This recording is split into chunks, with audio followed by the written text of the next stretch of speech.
नमस्कार दोस्तों, सर जी क्लासेस में आपका स्वागत है। तो हम लोग बायोलॉजी डिस्कस कर रहे थे एसएससी जेईई एग्जाम के लिए। तो देखिए, प्रीवियस वीडियो से मैंने आपको पॉलिनेशन फिनोमिना आपको बताया था, और उसके बाद हमने आपको फ्लावर्स के बारे में जो भी उसके इम्पोर्टेंट जो मेन पार्ट जो होते हैं उसके, और जो रिप्रोडक्टिव पार्ट्स होते हैं उसके, तो वो चीज़ मैंने आपको बताया था। और इसके बाद आपको फ्रूट्स के बारे में आपको बताया था, तो वो भी आपका एक इम्पोर्टेंट पार्ट है। खासकर आपका जो पॉलिनेशन वाला जो पार्ट है, तो वो आपसे पूछा आता है एग्जाम में। तो आप लोग उसको ज़रूर देखना, क्योंकि वो भी आपका एग्जाम रिलेटेड बहुत ही इंपॉर्टेंट टॉपिक है आपका। और देखिए, इससे पहले भी बायोलॉजी के जितने भी लेक्चर्स हमने कराया हुआ है, तो हमने सभी का अलग से प्लेलिस्ट बना दिया है। तो आप लोग बायोलॉजी को देख सकते हैं जाके सारे वीडियोस को, और आपको डिस्क्रिप्शन बॉक्स में भी उस प्लेलिस्ट का लिंक मिल जाएगा। और देखिए, इसका पीडीएफ हमने आपको ऑलरेडी प्रोवाइड कर दिया है, तो आपको डिस्क्रिप्शन बॉक्स में इसका लिंक मिल जाएगा। और साथ में हमने इकोनॉमिक्स का भी आपको ऑलरेडी प्रोवाइड कर दिया है। अब देखिए, जो बायोलॉजी है, इसके बाद हम केमिस्ट्री जो है आपका स्टार्ट कर देंगे। और जो ज्योग्राफी जो पोर्शन चल रहा है आपका, तो वो इसी तरीके से चलता रहेगा। और इससे पहले हमने इकोनॉमिक्स का भी ऑलरेडी फिनिश कर दिया है। और देखिए, नोटिस आपका आपने जैसे देखा होगा एसएससी का, कि जैसे एग्जाम जो आपका होगा, तो वो आपका कंडक्ट किया जाएगा कुछ ही, जैसे कि अभी तो नहीं होगा, लेकिन 2 मंथ एटलीस्ट आप लोग मान के चलिए। तो इस तरीके से आपके पास अभी देखिए टाइम बहुत अच्छा है। तो आप लोग तैयारी करते रहिए, हम अपने तरफ से पूरी कोशिश कर रहे हैं कि आपका टाइम पे हम ख़त्म करा दे पूरे इसकी सिलेबस जो भी दिया गया है। तो चलिए हम लोग स्टार्ट करते हैं आज का लेक्चर। तो आज जो है हम लोग फोटोसिंथेसिस के बारे में देखेंगे।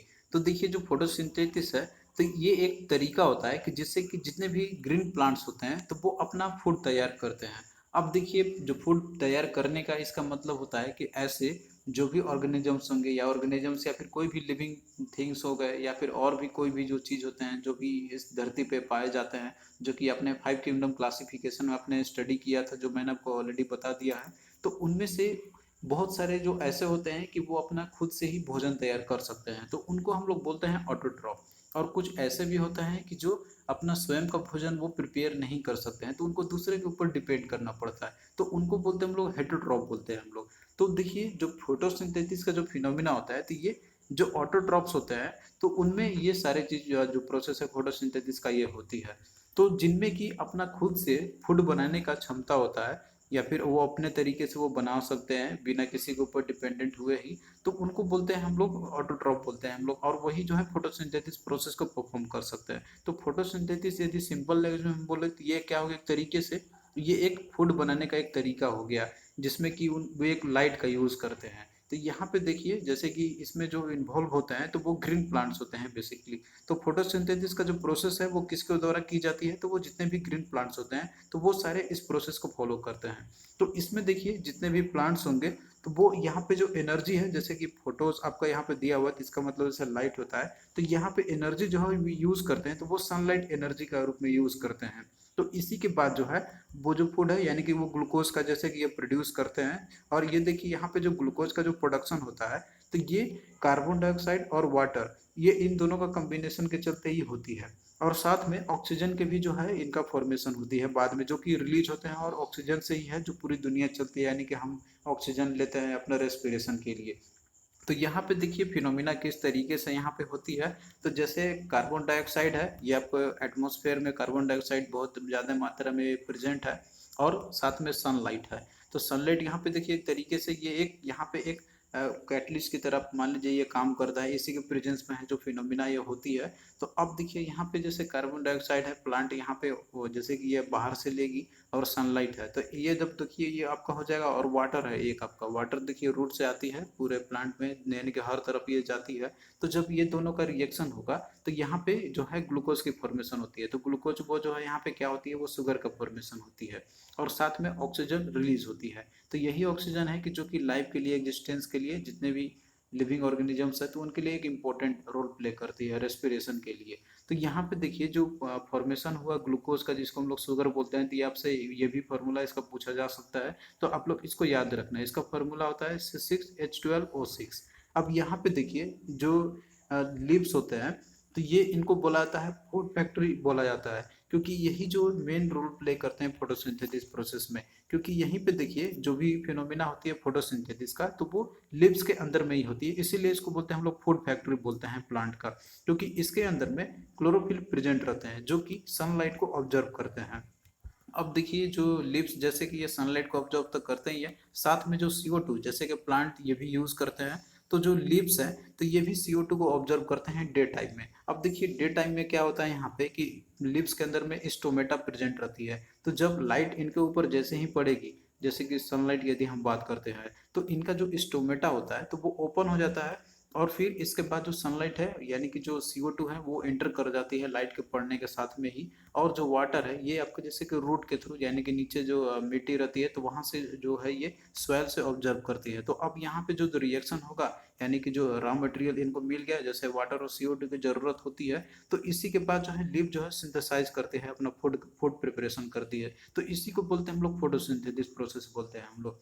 अब यहाँ पे देखिए ये डे टाइम के जब दिन होती है तो उस समय सनलाइट रहती है, तो उसी के चलते जो लिप्स का जो स्टोमेटा होता है तो वो ओपन हो जाता है, तो उसी के बाद जो है CO2 जो है वो एंटर करते हैं लिप में। लेकिन ड्यूरिंग नाइट टाइम क्या होता है कि यही जो स्टोमेटा होता है तो लाइट उस समय रहती नहीं है, तो ये जो स्टोमेटा होता है तो वो क्लोज जाता है, तो रात के समय में फोटोसिंथेसिस का जो प्रोसेस है वो नहीं हो पाती है। और उसके बाद क्या होता है कि जैसे दिन में ऑक्सीजन रिलीज करती है तो प्लांट जो है रात में वो इसका जस्ट रिवर्स रिएक्शन होती है।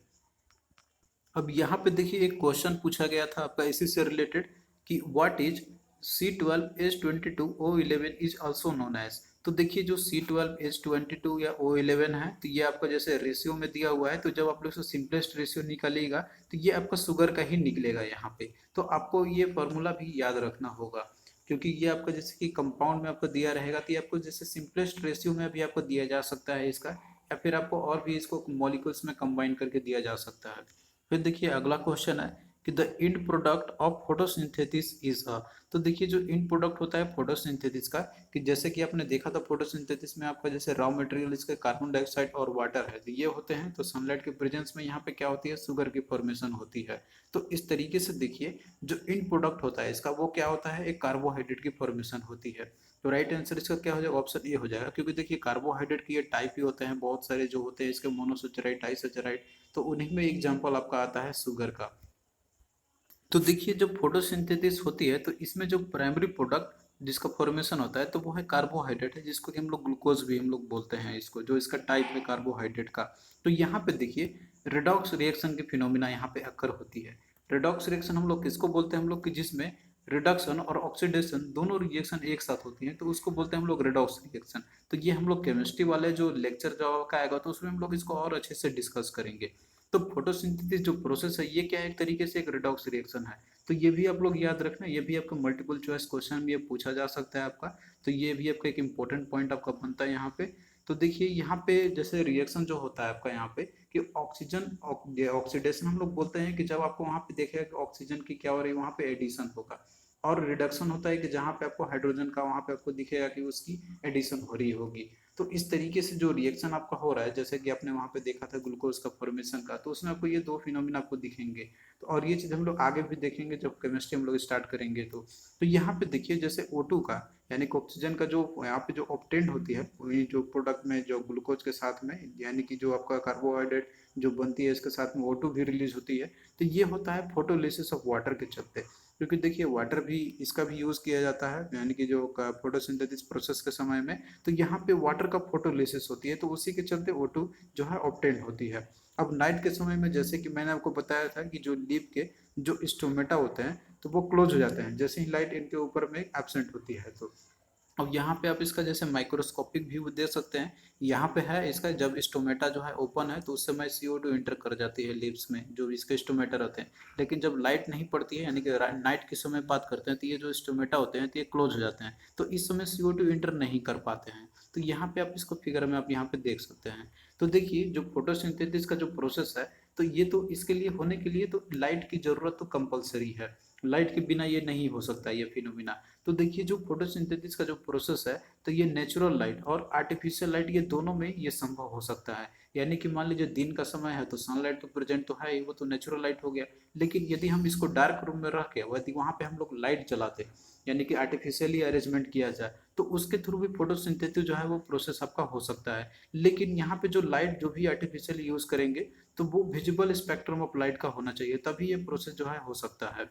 अब देखिए यहाँ पे जो प्रोसेस ऑफ फोटोसिंथेसिस जो होता है, तो इसमें सोलर एनर्जी का मात्र 1% ही है जो यूज़ किया जाता है, और बाकी जो 99% है तो वो यूज़ नहीं होती है।